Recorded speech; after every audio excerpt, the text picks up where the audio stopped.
मोदी के लिए क्यों आमने सामने हैं पुतिन और बाइडेन? मोदी के एक फैसले से खतरे में अमेरिका की बादशाहत। यूक्रेन को भिड़ाया ताकि भारत और रूस भी भिड़ जाएं। मोदी है तो मुमकिन है दुनिया का नया सुपर पावर देश भारत तय करेगा। जैसे एक अनार 100 बीमार, वैसे ही एक भारत के लिए दुनिया की दो महाशक्ति आमने सामने हैं। वजह है मोदी का एक फैसला, एक संकेत, और विश्व में बड़े बदलाव की आहट दिखने लगी है। हम आपको सरल भाषा में समझाते हैं। फिलहाल अमेरिका, भारत और रूस के बीच चल क्या रहा है। जैसे हमारे देश में माफियाओं की लड़ाई सरकारी ठेके के लिए होती है, हथियारों की तस्करी और वर्चस्व की होती है, ठीक वैसे ही विश्व के मार्केट में हथियार बनाने बेचने का एक बड़ा मुद्दा है। हर देश चाहता है कि भारत के साथ करार हो, उसका टेंडर भारत के साथ हो। ऐसा हो तो उसे अरबों डॉलर का फायदा हो सकता है। अमेरिका और रूस के बीच इसी बात की एक लड़ाई है, और जब मामला यूक्रेन का आया तो अमेरिका मुद्दों को मिलाकर भारत को घेरने की कोशिश करने लगा। जैसे आप चीनी या आलू कहां से खरीदेंगे ये तय करना आपका अधिकार है, ठीक वैसे ही यह अधिकार भारत को भी है कि वो हथियार किस देश से खरीदेगा। लेकिन ये बात अमेरिका को नहीं भाती है। वो चाहता है कि मोदी वो करें जो अमेरिका कहता है। मोदी अमेरिका के इशारे पर चले, जैसे पाकिस्तान और दूसरे देश चलते हैं। लेकिन मोदी ने शांति से समझा दिया कि ऐसा नहीं होगा। ये पहला मौका नहीं है जब अमेरिका ऐसा करने की कोशिश कर रहा हो। इसके कई उदाहरण हैं, लेकिन उसके पहले समझिए कि दुनिया में फैले फसाद के पीछे की वजह क्या है। फसाद फैलाने वाले देश कौन हैं? दुनिया के 5 देशों के पास वीटो पावर है। रूस, अमेरिका, फ्रांस, ब्रिटेन और चीन को यह अधिकार है, जबकि भारत को अब तक ये नहीं मिला। वो क्यों, आगे की रिपोर्ट में बताएंगे। पहले समझिए कि ये 5 देश कैसे डर को बेचकर अरबों कमाने की ख्वाहिश पाल रहे हैं।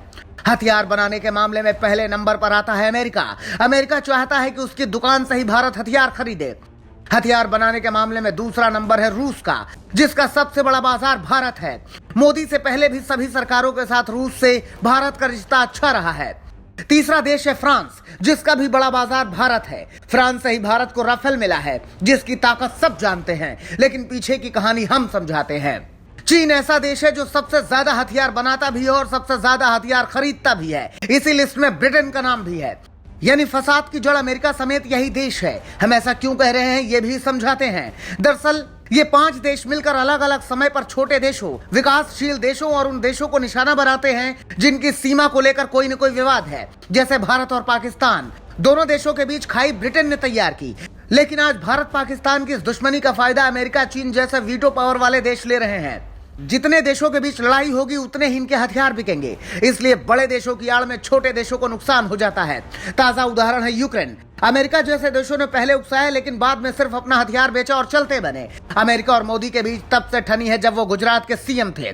गुजरात में गोधरा की घटना के चलते अमेरिका ने मोदी को वीजा देने से मना कर दिया था। अब मोदी के पास ऐसा मौका है कि वो अमेरिका के उसी अपमान का बदला ठीक से ले सकते हैं। पीएम बनने के बाद अमेरिका मोदी को खुद से दूर नहीं कर पाया। कई बार मोदी अमेरिका गए, लेकिन मोदी का सबक सिखाने का अपना स्टाइल है।